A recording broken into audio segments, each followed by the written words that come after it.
ഇന്നലെ ഞാൻ ഈ ഒരു ഡ്രസ്സിൻ്റെ വീഡിയോ ചെയ്ത സമയത്ത് ഒരുപാട് പേര് എൻ്റെ പേഴ്സണലായിട്ട് മെസ്സേജ് അയച്ച് ചോദിച്ചിട്ടുണ്ടായിരുന്നു ഈ ഒരു പീറ്റർ പാൻ കോളറിനൊക്കെ എങ്ങനെയാണ് കട്ടിങ്ങും സ്റ്റിച്ചിങ്ങും ചെയ്യാമെന്നുള്ളത്.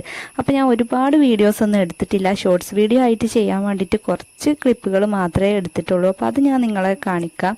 അപ്പോൾ ഞാനിത് ചെയ്തെടുക്കുന്ന ഈസി ആയിട്ടുള്ള മെത്തേഡിലാണ് ഞാൻ ചെയ്തെടുക്കുന്നത്. അപ്പോൾ അതേ രീതിക്ക് ഞാൻ നിങ്ങൾക്കും ഒന്ന് കാണിച്ചു തരാം. നെക്കിൻ്റെ ഷേപ്പിനനുസരിച്ചിട്ട് നമ്മൾ ക്യാൻവാസ് കട്ട് ചെയ്തെടുത്ത ശേഷം ക്ലോത്തിൽ അയൺ ചെയ്ത് പിടിപ്പിക്കുകയാണ് ഫസ്റ്റ് ടൈം ചെയ്യേണ്ടത്.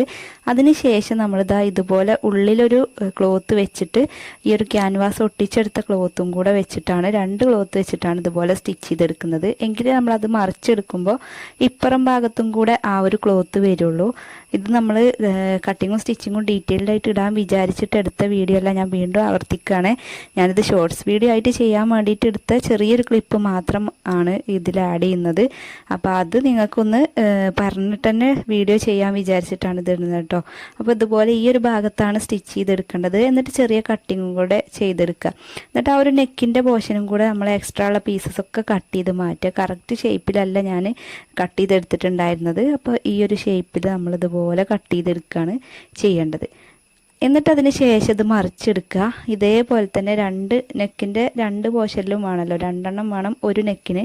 അപ്പോൾ ഇതുപോലത്തെ 4 പീസാണ് നമ്മൾ ചെയ്തെടുത്തിട്ടുണ്ടായിരുന്നത് രണ്ട് കുട്ടികളുടെ ഡ്രസ്സിന് കേട്ടോ. ഇത് ഇങ്ങനെ മറിച്ചെടുത്ത ശേഷം നമ്മളൊരു പതിച്ചൊരു സ്റ്റിച്ചും കൂടെ ചെയ്തെടുത്തിട്ട് ക്ലോത്തിൽ ഇത് അതുപോലെ വരുന്ന രീതിക്ക് നമ്മൾ ചെയ്തെടുക്കുകയാണ്. ഇങ്ങനെ ചെയ്യാനൊരു എളുപ്പ മെത്തേഡ് ഞാൻ കാണിച്ചു തരാം.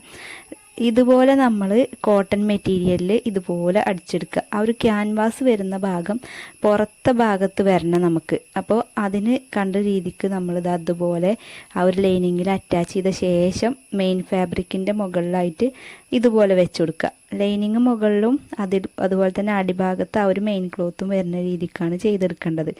അപ്പോൾ നമുക്കിത് ആദ്യം ലൈനിങ് ക്ലോത്തിൽ അടിച്ചെടുക്കുന്നത് എന്താണെന്ന് വെച്ചാൽ ഇതുപോലെ ക്ലോത്തിൽ ചെയ്തെടുക്കുമ്പോൾ നമുക്കത് അങ്ങോട്ടും ഇങ്ങോട്ടും നീങ്ങി പോവാണ്ടിരിക്കാൻ വേണ്ടിയിട്ടുള്ള ഒരു ഈസി മെത്തേഡാണ് ഞാൻ ചെയ്തെടുക്കുന്നത്. ഞാൻ എപ്പോഴും ഇതുപോലെ തന്നെയാണ് കേട്ടോ ഈ ഒരു പീറ്റർ പാനൊക്കെ വരുന്ന സമയത്ത് ചെയ്തെടുക്കാറുള്ളത്.